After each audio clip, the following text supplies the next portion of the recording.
진원생명과학은 의료용 심지 전문 제조 및 판매를 목적으로 1976년 1월 설립되었습니다. 그리고 1987년 11월 유가증권 시장에 상장했습니다.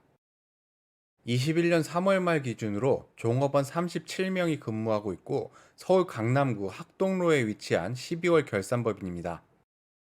현재까지 발행한 주식 수는 4,519만 주인데 이 중에서 17만 주의 자기 주식을 제외하고 현재 유통 중인 주식 수는 4,501만 주입니다. 21년 1분기 말 현재 최대 주주는 박영근 대표이사입니다. 312만여 주를 보유하고 있고 전체 지분의 6.91%를 차지하고 있습니다. 박영근 대표이사와 특수관계자와의 지분율을 합하면 9% 수준으로 산출됩니다. 2020년과 2021년의 자본금 변동 사항입니다. 2020년에 유상증자를 통해서 1,100만 주와 1,150만 주를 각각 발행했고, 전환권과 주식 매수 선택권 행사로 인해서 발행 주식수와 자본금이 증가했습니다. 21년 1분기 말 현재 미상환 전환사채 내역입니다. 현재 미상환 전환사채의 권면총액은 240억 원이고 전환가액은 19,001원, 이에 따라 전환 가능한 주식수는 약 126만 주입니다. 2018년부터 2020년까지 3개년 동안 연결과 별도 기준으로 손실이 발생했습니다. 이에 따라서 해당 3개년 동안 배당도 없었습니다. 진원생명과학은 현재 이렇게 네 가지 사업 부문을 운영하고 있습니다. 플라스미드 DNA CMO 사업에서는 백신 또는 유전자 치료제를 개발 및 판매하고 있고 의료용 심지 제품이나 상품 등을 판매하고도 있습니다. 컨설팅 사업의 규모는 미미한 것으로 확인됩니다. 그래서 이렇게 사업 부문을 구체적으로는 이렇게 네 가지로 구분하기도 하지만 크게는 제약 사업과 의류 사업으로 구분하기도 합니다. 플라스미드 DNA CMO 사업에서는 20년 1분기 동안 50억 원 수준, 전체의 55.4%의 매출을 발생시켰습니다. 그리고 의료용 심지 제품에서는 25억 원, 28%의 매출을 발생시켰고, 심지 상품에서는 13억 원의 14.6% 비중의 매출을 발생시켰습니다. 정리해보면 제약 사업에서는 52억 7천만 원 수준, 패브릭 사업에서는 39억 1천만 원 수준의 매출을 발생시켰습니다.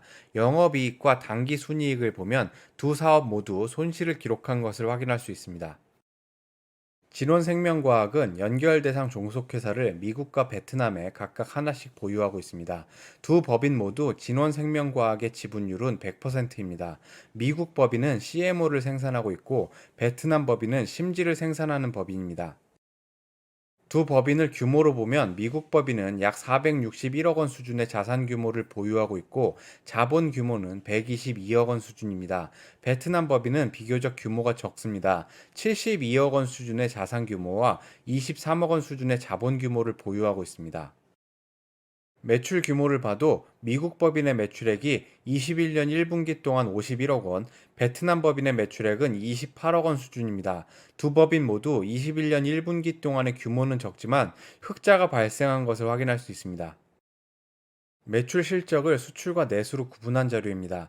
플라스미드 CMO 매출은 내수 매출은 없고 수출 매출이 거의 대부분을 차지하고 있습니다. 종속회사인 미국 법인이 판매하는 것으로 보입니다. 심지 상품의 경우에는 19년, 20년 연간으로 볼 때 내수 매출이 수출보다 조금 더 많은 수준으로 달성되었는데 21년 1분기에는 수출 매출이 아주 소폭으로 커졌습니다.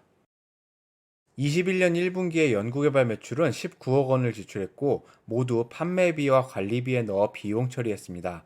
매출액 대비 연구개발비 지출 비중은 매년 증가하고 있습니다.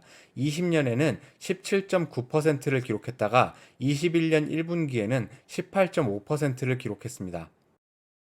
진원생명과학의 연구개발 인력은 총 22명으로 이 중 7명의 박사급 인재와 14명의 석사급 인재가 근무하고 있습니다.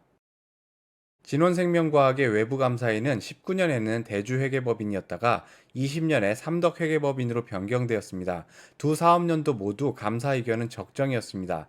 21년에도 삼덕회계법인이 외부 감사를 진행할 예정입니다.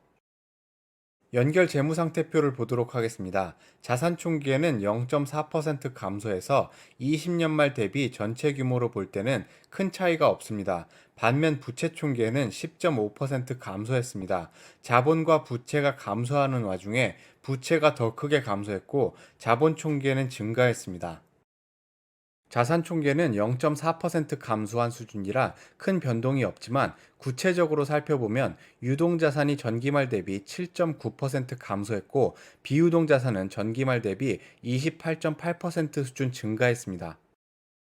유동자산의 변동 내역을 살펴보면 가장 큰 감소 원인은 현금 및 현금성 자산이 125억 원 수준 감소한 것입니다.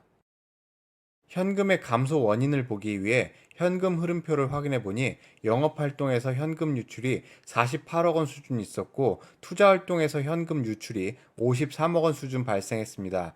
영업활동의 현금 흐름 유출은 수익성이 좋지 않았던 것으로 이해는 되는데 투자활동은 어떤 내역인지 다시 보도록 하겠습니다. 투자 활동에서는 유형자산의 취득이 가장 큰 원인이었습니다. 이로 인해 76억 원 수준의 현금 유출이 있었습니다.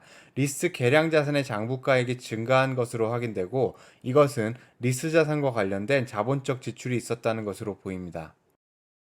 반면 비유동 자산은 28.8% 증가했는데 이것은 현금 흐름표상에서도 확인했듯이 유형 자산의 증가로 인한 것입니다. 즉 현금에서 유형 자산으로 유동 자산에서 비유동 자산으로 자산 구성에 변동이 있었던 것으로 이해할 수 있습니다.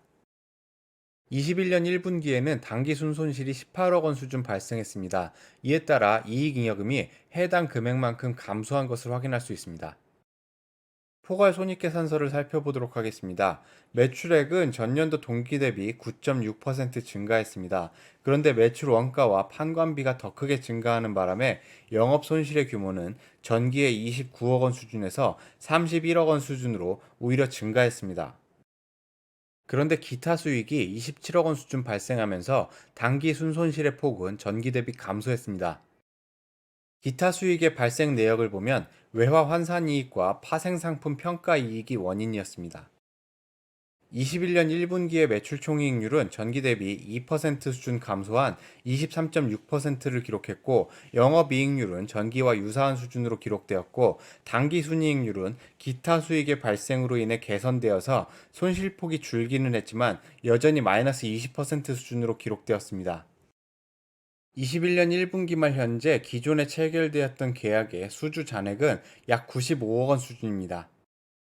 마지막으로 재무 비율을 살펴보도록 하겠습니다. 재무 비율을 전체적으로 볼 때 손익 비율과는 다르게 굉장히 좋은 수준입니다.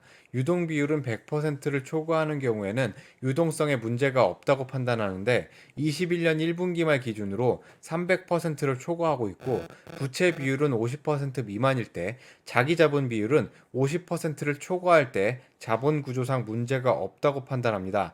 이러한 기준치들 대비해서 현저히 좋은 수준을 기록하고 있습니다. 오늘의 영상은 여기까지입니다. 이 영상이 좋으셨다면 구독과 좋아요, 알람 설정까지 부탁드립니다. 다음에 더 좋은 영상을 올릴 것을 약속드립니다. 고맙습니다.